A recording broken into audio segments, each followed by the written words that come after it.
Joe Leigh here for Seconds Out. Delighted to be joined by Eddie Hearn. How are you, sir? Doing well. Is that a Kronk Johnny Fisher top or just Kronk? I've had this for about a year now, so I saw Kelbrook wear it and sort of... Johnny Fisher printed on the back.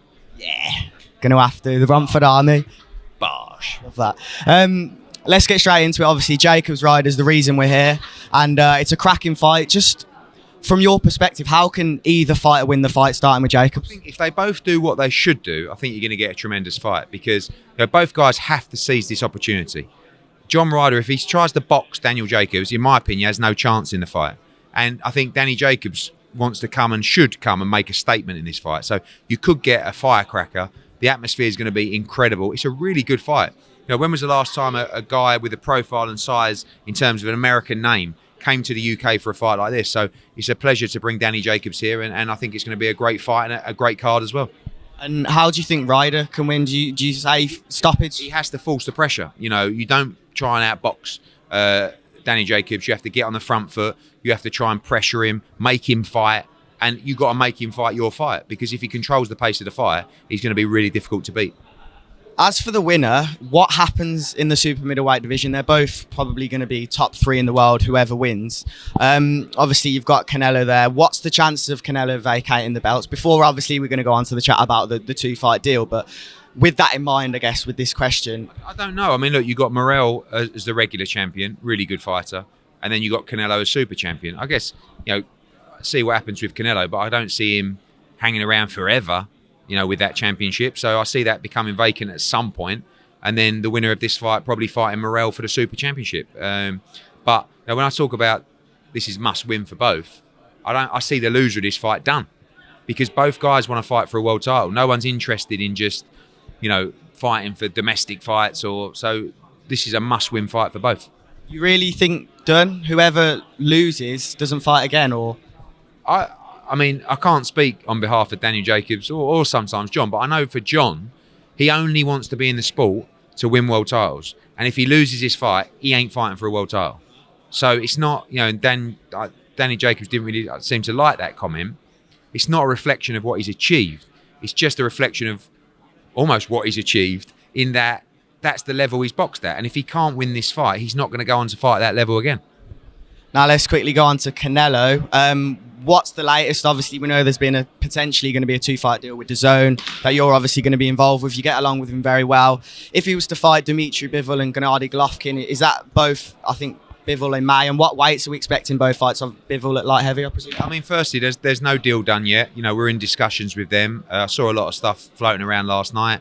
We hope that we've put an offer together that is very appealing to Canelo and Eddie Reynoso, but ultimately they're going to do what motivates them and what move down the path that they want to move down. And it'd be an honour to work with them again.